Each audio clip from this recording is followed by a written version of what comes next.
नमस्कार, अजय चतुर्वेदी। जियो बनारस, जियो। बनारस के युवाओं ने, बनारस के छात्रों ने रविवार को जो कर दिया वो मील का पत्थर साबित हो सकता है। बनारसियों ने ये जता दिया कि बनारस अभी जिंदा है। बनारस के युवा हों या बनारस हिंदू विश्वविद्यालय के छात्र हों, इन सब ने मिलकर के बनारस को एक बार फिर से जगा दिया। ये दीगर बात है कि सत्ता के आगे, सत्ता की हनक के आगे उन्हें हिरासत में लिए जाने के सिवाय और कुछ खास प्रशासन कर नहीं सका। जिले की विभिन्न पुलिस ठिकानों पर, पुलिस थानों पर ले जाकर के उन्हें दिन भर के लिए रखा गया, लेकिन जो जोश, वो जुनून बच्चों ने दिखाया, लड़कों ने दिखाया, वो काबिल तारीफ है। सवाल मनरेगा, मांग आधारित काम गारंटी, जिसे समाप्त करके पिछले शीत सत्र में भारतीय जनता पार्टी और आरएसएस के लोगों ने गांव गिरांव के उन मजदूरों, उन श्रमिकों की रोजी रोटी छीनने का जो काम किया था, उसके खिलाफ कांग्रेस ने जिस तरह से राष्ट्रव्यापी आंदोलन की घोषणा की, उसके तहत रविवार को एक तरफ जहां इस बनारस के वरिष्ठ और बुजुर्ग टाउन हॉल मैदान में, ऐतिहासिक टाउन हॉल मैदान में गांधी प्रतिमा के समक्ष उपवास पर बैठे रहे, वहीं छात्रों ने बनारस हिंदू विश्वविद्यालय, महात्मा गांधी काशी विद्यापीठ और तमाम शैक्षणिक संस्थानों के एनएसयूआई से जुड़े सदस्यों ने, उन छात्रों ने जम करके लोहा लिया बनारस पुलिस प्रशासन से, उत्तर प्रदेश पुलिस प्रशासन से। झड़प हुई, नोक-झोंक हुई, लेकिन मनरेगा की बहाली के लिए उन्होंने अपना सब कुछ झोंक दिया। ये आगाज था। मनरेगा की बहाली के लिए छात्रों का, ये छात्र किसी पूंजीपति के बेटे नहीं है। बनारस का युवा जो सड़कों पर निकला, वो किसी पूंजीपति का बेटा नहीं है। वो आम बच्चे हैं जिनका जुड़ाव कहीं ना कहीं से गांव से है, किसान परिवार से है। उन किसान परिवार के बच्चों ने जम करके लोहा लिया। लेकिन प्रशासन को देख लीजिए आप, जो छात्र बनारस हिंदू विश्वविद्यालय के परिसर स्थित मधुबन में बैठ करके आपस में चर्चा कर रहे थे, पुलिस उन्हें भी उठा करके ले गई। कहां ले गई, देर शाम तक किसी को पता नहीं था। जगह जगह से जो पुलिस लड़कों को, छात्रों को हिरासत में लेकर के अपने वैन में ठूस करके, घसीट करके जिस तरह से लेकर के गई, अब कहां लेकर के गई ये पता ही नहीं चला किसी को। लोग शाम तक इस तलाश में लगे रहे कि इन बच्चों को पुलिस कहां ले गई है, क्या कर रही है। उनके घर वाले भी बेचैन, उनके शुभचिंतक भी बेचैन, और तमाम सारी ऐसी संस्थाएं, एनजीओ, सभी परेशान थे, सभी चिंतित थे कि ये लड़के कहां चले गए। इस आंदोलन में एनएसयूआई के राष्ट्रीय अध्यक्ष भी बनारस में थे, उन्हें भी हिरासत में लिया गया। कई छात्रों के हाथ पांव में गंभीर चोटें आई हैं। ये सब कुछ दमनकारी सरकार के इशारे पर हुआ। और तो और कहा यह गया कि प्रदेश के उप मुख्यमंत्री ब्रजेश पाठक जी बनारस में हैं, इसलिए कोई आंदोलन नहीं हो सकता, कोई धरना प्रदर्शन नहीं हो सकता, कोई नारेबाजी नहीं हो सकती। सब कुछ एकदम शांतिप्रिय ढंग से किसी को कोई रहने दे तब तो। लेकिन एक लंबे अरसे के बाद बनारस के छात्रों ने, बनारस के युवाओं ने बनारस को जगा दिया, जो तंद्रा में डूबे हुए थे, जिन ऐसे लोग जिन्हें ये समझ नहीं आ रहा था कि आखिर होगा क्या। आंदोलन की घोषणा तो हो गई है, लेकिन ये आंदोलन सफल कैसे होगा। लेकिन बनारस, वो बनारस जिसका गौरवशाली इतिहास रहा है स्वतंत्रता संग्राम के दिनों में भी, वो काशी विश्वविद्यालय जिसका स्वतंत्रता संग्राम के दिनों में भी महत्वपूर्ण योगदान रहा है, कई क्रांतिवीर यहां से पैदा हुए। इस विश्वविद्यालय की स्थापना के युवाओं को शिक्षित करने के लिए जरूर हुई, लेकिन किसी को राजनीतिक रूप से, लोकतांत्रिक तरीके से सही बात रखने की आजादी इस विश्वविद्यालय में हमेशा रही है। लेकिन पिछले 11-12 सालों के भीतर बनारस ने जो खामोशी अख्तियार की, जो सियापा यहां पर पसरा, उससे काफी लोग भयभीत थे कि हमारा युवा, हमारा छात्र, हमारा बनारस जो कभी किसी के आगे झुकता नहीं, कभी किसी से दबता नहीं, सत्य के लिए हमेशा अडिग रहता है, सामने खड़ा रहता है, वो बनारस, उसे क्या हो गया, उसे किसकी नजर लग गई। नजर किसी की नहीं लगी है। ये शासन प्रशासन, उसका ये भय है।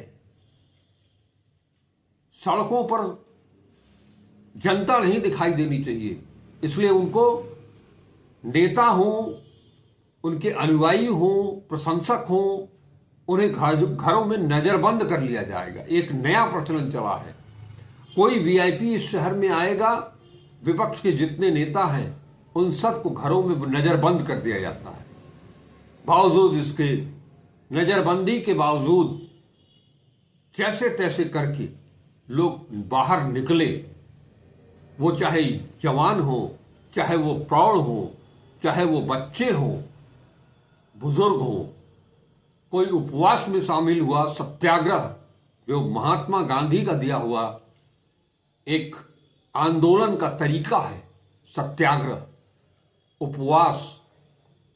आप बहुत शक्तिशाली हैं, हम आपसे लड़ नहीं सकते, लेकिन हम अपनी मांगों को लेकर के, अपनी जायज मांगों को लेकर के सत्याग्रह तो कर सकते हैं।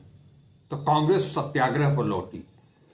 कांग्रेस, जिला कांग्रेस, महानगर कांग्रेस के लोग, प्रदेश कांग्रेस के लोग टाउन हॉल मैदान में बैठे उपवास पर मनरेगा की बहाली के लिए, और युवाओं ने सड़क पर निकल करके ये बता दिया, ये जता दिया बनारस को भी और उत्तर प्रदेश शासन को भी कि बनारस का बनारसीपन, वो अक्खड़ बनारसी जिसके लिए वो जाने जाते हैं, बनारस जिसके लिए विख्यात है, वो आक्रोश, वो विरोध की आवाज कभी दबने नहीं पाएगी। महात्मा गांधी का नाम आपने निकाल दिया। महात्मा गांधी की सोच पर आधारित एक योजना जो गांव के बेरोजगारों को, गांव के युवाओं को जो काम की गारंटी देता था, उनके काम की गारंटी, काम मांगो काम मिलेगा, इसमें धन की कहीं से कोई कमी नहीं आने पाएगी, बजट का कोई मतलब नहीं रहेगा। लेकिन उसे खत्म कर दिया गया इस बेरोजगारी के दौर में, जबकि आजादी के बाद से आज तक इस कदर न बेरोजगारी का आलम रहा, न महंगाई का आलम रहा। ऐसे दौर में एक जो योजना चली आ रही थी 2005 से, उसे बंद करके, उसे खारिज करके, जो गारंटी हर चीज में गारंटी का नारा देते हैं, उन्होंने वास्तविक गारंटी को उन नौजवानों से, उन ग्रामीणों से छीन लिया। इसके विरोध में छात्र, युवा और हमारा समाज जो युवाओं के प्रति, ग्रामीणों के प्रति जिनका लगाव है, जो गांव से जुड़े हुए हैं, वो ये इस बात को जानते हैं कि मनरेगा के खात्मे का असर क्या होगा, खात्मे का मतलब क्या होगा, इस बात को समझाने के लिए वो सड़क पर उतरे। लेकिन पुलिस ने, उत्तर प्रदेश की पुलिस ने, योगी आदित्यनाथ जी की पुलिस ने उन्हें रोकने की कोशिश की। जबरिया बल के आधार पर, लाठियों के आधार पर उन्हें जबरदस्ती ठूस दिया गया, वैन के भीतर घसीटा गया, सड़कों पर। महामना की वो कृति, अनुपम कृति, काशी विश्वविद्यालय के परिसर में घुस करके जिस तरह से पुलिस ने अपना तांडव दिखाया, लेकिन हमारे जवानों ने ये बता दिया कि उनके अंदर, उनकी रगों में खून है, वो पानी नहीं है। और वो खून, युवाओं का खून खौल रहा है, क्योंकि उनके पास काम नहीं है, क्योंकि उन्हें शिक्षा का इंतजाम जो पूर्व की सरकार ने किया था, सरकारों ने किया था, वो उनसे छीना जा रहा है।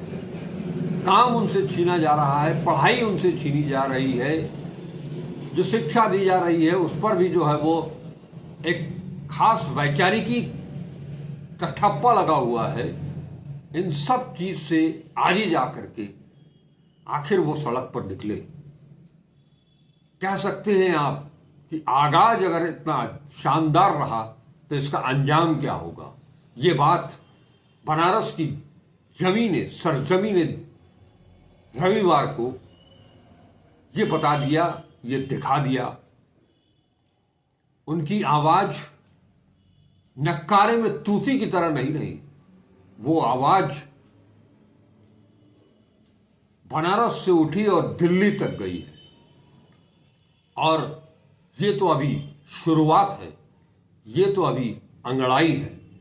लिहाजा शासन को, चाहे वो दिल्ली की सत्ता हो, उत्तर प्रदेश की सत्ता हो, या बीजेपी शासित किसी भी राज्य की सत्ता हो, उसे ये समझाने की भरपूर कोशिश की है कि हम डरने वाले नहीं, हम टिकने वाले नहीं, हम अपना अधिकार हासिल करके रहेंगे।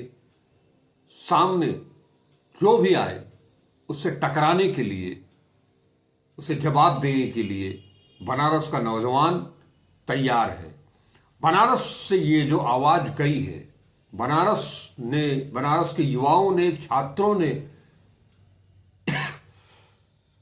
जो कुछ कर दिखाया रविवार को, उसका संदेश केवल बनारस, आसपास पूर्वांचल या उत्तर प्रदेश नहीं बल्कि देश के कोने कोने तक जाएगा।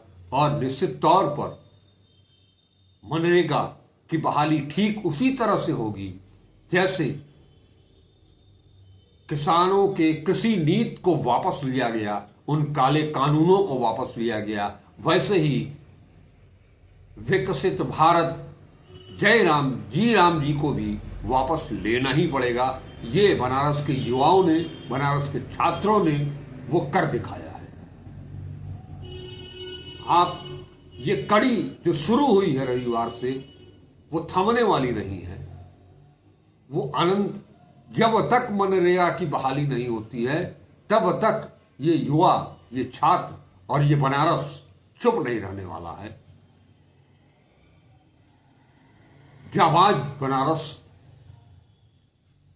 जिंदाबाद बनारस। छात्रों की जय, युवाओं की जय। जय हिंद। ये वीडियो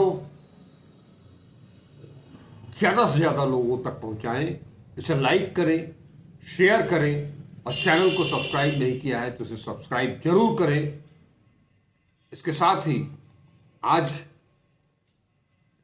के लिए मुझे आज्ञा दे।